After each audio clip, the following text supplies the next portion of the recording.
We continue my Rogue One series on the Ring of Kafrene, a deep space trading post where Cassian Andor is meeting up with his informant, Tivik, to uncover some information about the Death Star. Planet killer! That's what he called it! Planet killer. This scene has always stood out to me primarily because of its introduction to Cassian. I really enjoy how flawed he is, how he's willing to do whatever it takes to complete his mission.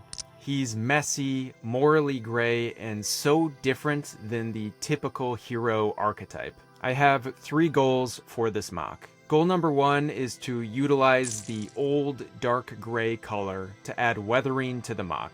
This place is dirty, it's industrial, gritty, and falling apart. Old gray is perfect for capturing that layered, worn down feeling. My second goal is to add lots of wires and bar pieces. There are tons of greebles and wires all around the city, and I really want that to come across in this MOC. When you watch this scene in the movie, your eyes constantly are bouncing around from pipes, steam vents, cables, and cracks. It's chaotic, and I want that to come across a little bit in the MOC.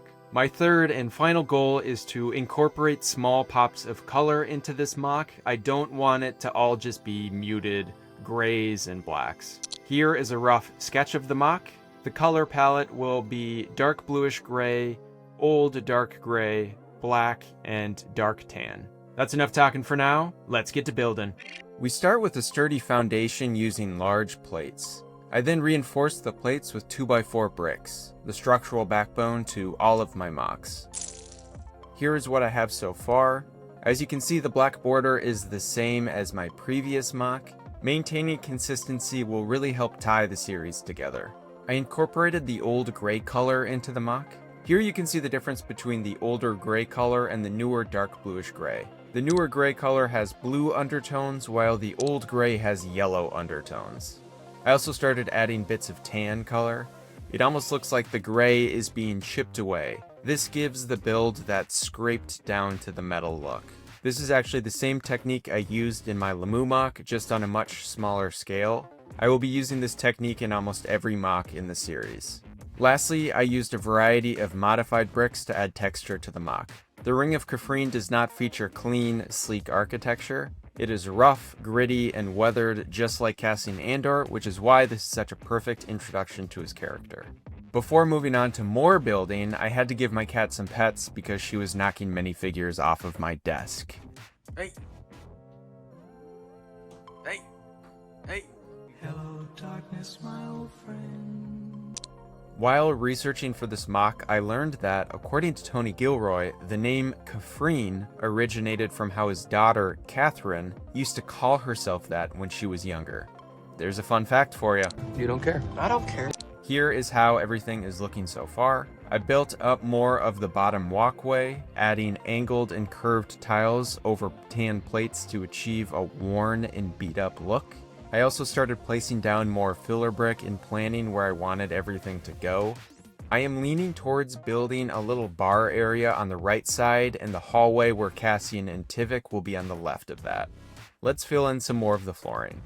It looks great. That old gray color is just so good next to the newer one. I love the effect it gives. It's subtle but adds so much texture. You can almost imagine years of grime and corrosion settling into those color shifts. Next, I made some grates using grill pieces, brackets, and tiles. I also added some trans orange tiles to the bottom to make it look like they're glowing, maybe from some overheated machinery or just lights. These just slot in nicely right here. Next, I worked on adding details like fans, piping, electrical boxes, and other bits that will bring this MOC to life. This build is all about layering shapes and textures until the environment feels claustrophobic, in a good way. This detail consists of a collection of tan and gray candlestick pieces lying on their side. This is a really interesting piece I used here. It's like a rounded jumper plate. I like the look it gives when you stack a bunch of them and put them on their side. It looks kind of like a vent.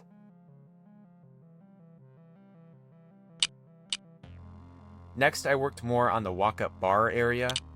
I added some grill pieces to the side for a grainy texture and some arch pieces to frame the counter. For the sliding counter window, I used some dark green ingot tiles and slotted them into some arch bricks. The MOC is really starting to feel lived in now.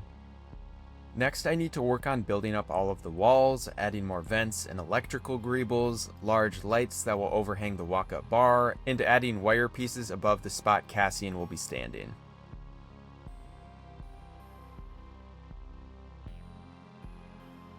For the wires, I put them in 2 modified bricks and connected them so the wires couldn't escape.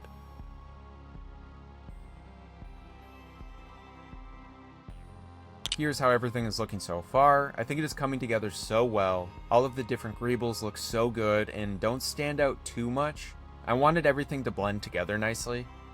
I did add some pops of bright yellow above the bar area. I think that color works really well, especially since the dark tan and old gray have yellow undertones. The bright yellow really brings out those undertones and adds a little visual spark without feeling too out of place. Now I need to add a black border to the top of the MOC to close everything off. This design choice is very similar to what I did in my Andor series. I won't use this design choice quite as much in this Rogue One series as I did in the Andor series, but I will use it a couple times.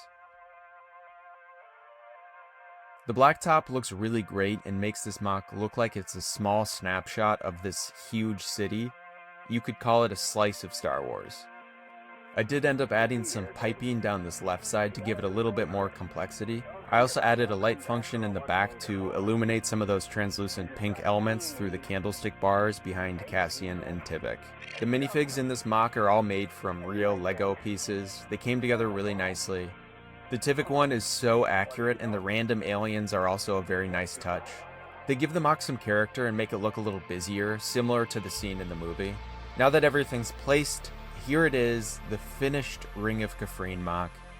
The mix of old gray and new, the weathered tan, all of the greebles, it all looks so great. One thing I especially love about this build is how layered everything feels. There's depth everywhere, behind vents, under walkways, in the wiring, above the scene. It feels chaotic, but in a controlled way. I also really love the little walk-up bar area. It adds so much personality and creates a focal point that balances the darker, heavier elements of the build. If I could change one thing, maybe I'd add more adequate light functions. I kind of just threw them in at the end. There are so many different glowing surfaces and signs in the movie, so it would have been fun to recreate more of that ambiance. Next time, we leave the narrow streets behind and head to a very different environment to meet back up with Jyn Erso. This series is really about to open up, and I can't wait to share what's next. Stay creative, everybody, and I'll see you soon.